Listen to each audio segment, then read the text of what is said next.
August 12th, 2025. Scarborough Shoal. A quiet, humid morning until the sky ripped open.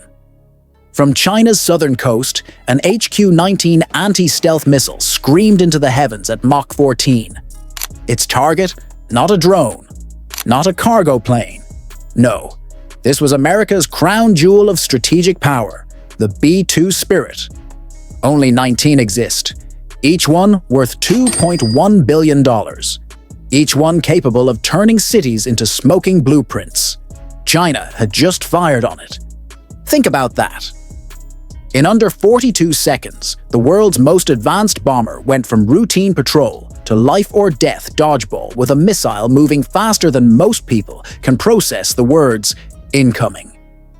And if you're wondering what happens when Beijing tries to erase 1/10 of America's stealth bomber fleet, oh, stick around.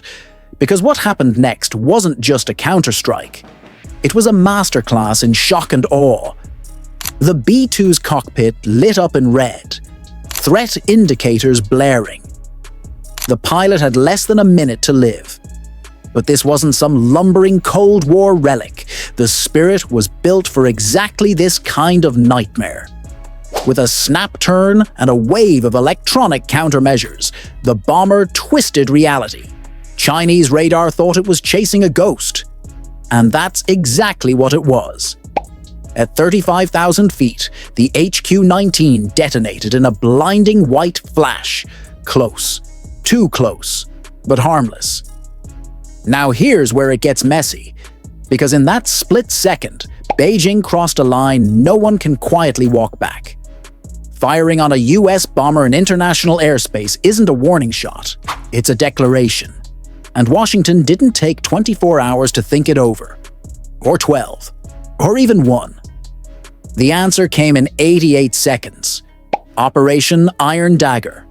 The order: obliterate the launch site that dared touch America's ghost. Not tomorrow. Not after a press conference. Now.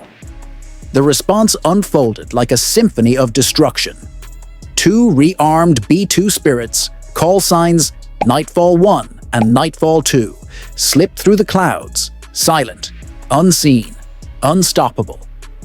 From the deck of the USS Ronald Reagan, a swarm of AI-guided suicide drones launched like angry hornets. F-35 stealth fighters carved invisible paths across the sky, hunting for any radar foolish enough to switch on.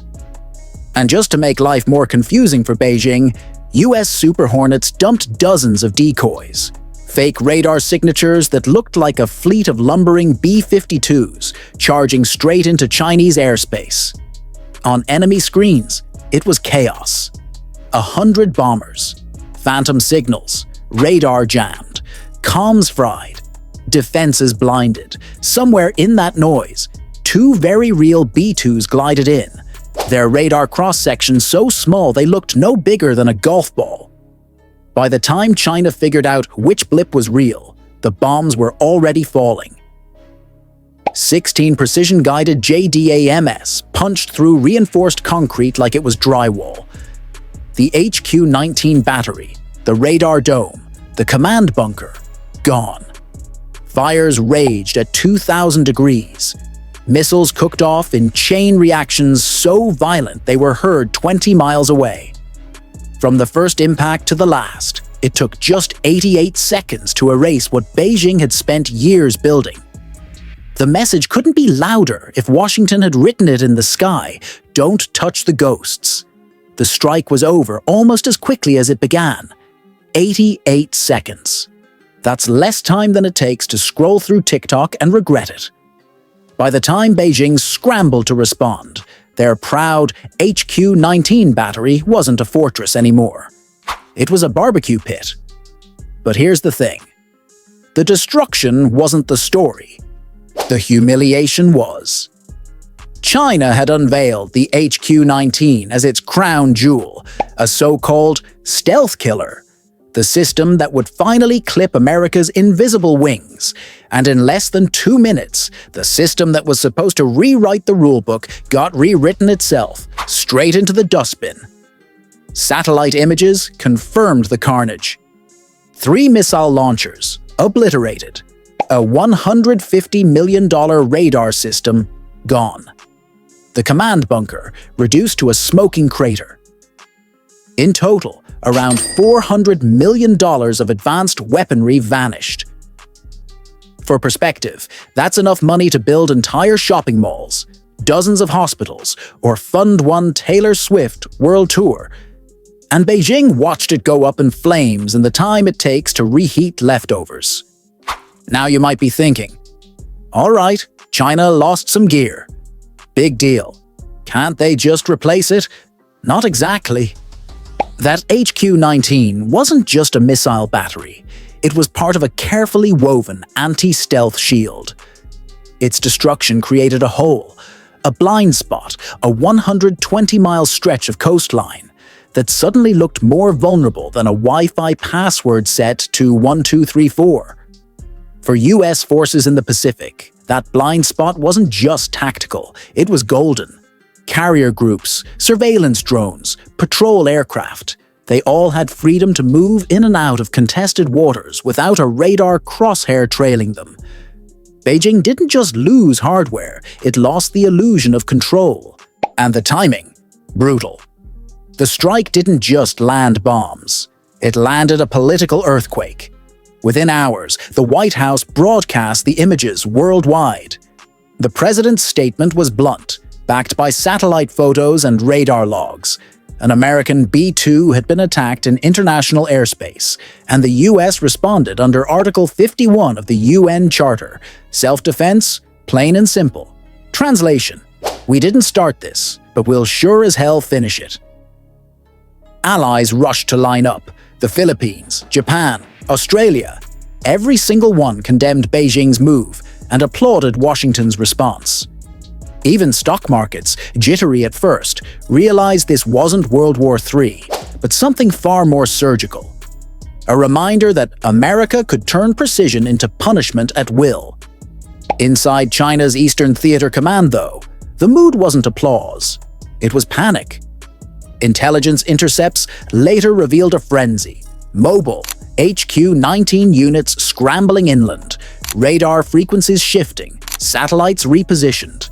Analysts gave it a name: the Scarborough Gap. And for Beijing, plugging that gap was like trying to cover a bullet hole with a band-aid. Because here's the kicker. No matter how fast they scrambled, no one could erase the humiliation. Their billion-dollar stealth killer never even saw its target. It was supposed to be a symbol of deterrence. Instead, it became a cautionary tale. And while Beijing reeled, America's ghosts were already on the way home. Engines cooling on the runway in Guam, bomb bays empty, fuselages glistening in the pre-dawn dark. The strike force had flown 6,000 miles, dropped 80,000 pounds of precision ordnance, and returned without so much as a scratch. The message was carved into the sky. If you come for the ghosts, expect them to come back with fire. By sunrise, the South China Sea was quiet again. Too quiet. The only sound left was Beijing grinding its teeth. Because here's the ugly truth. When the US decides to strike, there's no almost. There's no close enough. It's precision or nothing. And in this case, precision came with a side of humiliation, served hot in under 90 seconds. The fallout wasn't just military, it was global theater. While the wreckage still smoked, Washington hit play on its second weapon, narrative control. Images of the destroyed HQ-19 site were blasted across every newsfeed on Earth. Radar logs, satellite captures, even thermal scans of the craters. It was all public within hours. The White House didn't just want the world to know what happened. It wanted the world to see it, and the message landed. Hard. Tokyo called the strike measured. Manila called it justified. Canberra called it a reminder that international law actually means something. Meanwhile, Moscow stayed suspiciously quiet, and Europe let out a collective sigh of relief because the last thing they needed was another reason for gas prices to spike. But here's where things get spicy. While allies lined up to clap, Beijing scrambled for damage control. State media called the US strike reckless. Officials claimed America had staged a provocation. But the problem? The evidence wasn't on their side, and when your billion-dollar stealth killer gets turned into modern art in 88 seconds, it's hard to look like the responsible adult in the room. Markets reacted like they always do, dramatic at first, then opportunistic. Asian indices dipped, investors panicked, hashtags screamed WW3, and then, just as fast, they stabilized. Why? Because traders realized this wasn't Armageddon. It was a flex, a calculated demonstration of dominance, and dominance sells. Inside China's military command, though, things weren't calming down. They were scrambling mobile missile units, rotating radar frequencies, and pushing satellites to plug the Scarborough Gap. Analysts watching from Langley and Hawaii said it looked less like a strategy and more like someone patching a leaky boat with duct tape. Sure, it might float, but not for long. And here's the detail that stung the most. Beijing didn't just lose money, it lost face. In the world of power politics, that's worse than losing hardware. A $350 million blind spot along the coast meant Washington could now move ships, drones, and bombers with a swagger Beijing couldn't match. Meanwhile, back in Guam, the B-2 crews were already unstrapping, stretching and sipping bad coffee, knowing they'd just rewritten the rules of deterrence. No radar lock, no missile hit, no losses. Just a flawless strike and a silent return. The Pentagon highlighted 3 reasons the mission worked so perfectly. 1. Stealth so advanced, decades later, it still makes billion-dollar defenses look like squirt guns. 2. Joint warfare so seamless it felt choreographed. And 3. Political will, the kind that doesn't pause for debates when a ghost gets targeted. For America's allies, that wasn't just reassuring. It was electrifying. The mutual defense treaties weren't dusty paperwork. They were living commitments, and Beijing got the reminder in 2,000-degree flames. But the real question? What comes after the fire? Because when the smoke clears, somebody always has to make the next move. The Scarborough Incident, as it's now branded in headlines, ended in less than a day. But its consequences, they're the kind of echoes that rattle through history books. China's prized stealth killer was rubble. America's most secretive bomber flew 6,000 miles, dropped 80,000 pounds of ordnance, and came back untouched. And the Pacific, already a chessboard, just had its pieces flipped. For Washington, the strike wasn't about revenge. It was about credibility.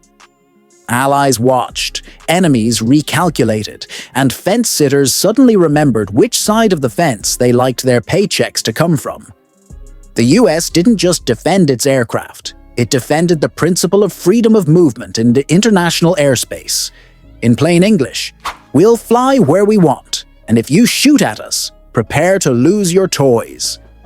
For Beijing, though, this was a nightmare in high definition. Years of chest thumping about anti-access bubbles and denial zones evaporated overnight.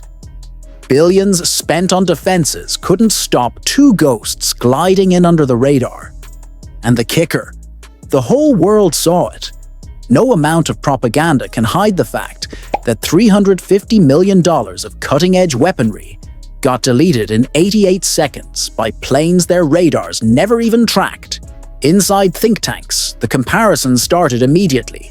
The Scarborough strike was called the 21st century Pearl Harbor in reverse.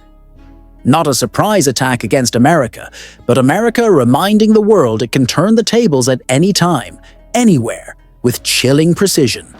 And that precision mattered, because this wasn't carpet bombing. This wasn't shock and awe from the skies like 2003 Baghdad.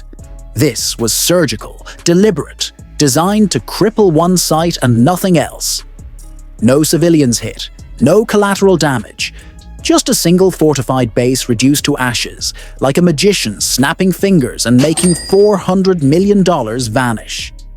The political ripple effects were just as calculated. Manila, Tokyo, and Canberra didn't just issue statements. They started pushing new defense deals. Suddenly, America's alliances weren't abstract. They were investments that paid dividends in firepower. And Beijing, it was left to explain why its stealth killers were the ones lying dead in the rubble. By the time the sun rose over the Pacific, the balance of power wasn't theoretical anymore. It was visible. America's ghosts had flown, struck, and returned without being touched, and Beijing was left staring at an uncomfortable reality. If you can't see the threat, you can't stop it. So what does this mean for the next time? It means every radar lock, every missile battery, every warning shot won't be taken as noise. It'll be taken as a trigger. The world now knows the timer is set to seconds, not hours. 88 seconds to be exact. The Scarborough Incident isn't just a military footnote, it's a warning label slapped on the South China Sea. Test at your own risk. And here's where you come in. Because this story, it's not over. The next move could decide whether the Pacific stays a stage for posturing or ignites into something far worse. So if you want to keep up with the real stories behind the headlines, the strategies, the weapons, the decisions that shape our future, hit that like button, smash subscribe, and share this with someone who still thinks modern wars drag on for years. Sometimes they're decided in less than 2 minutes. After all, America just proved it.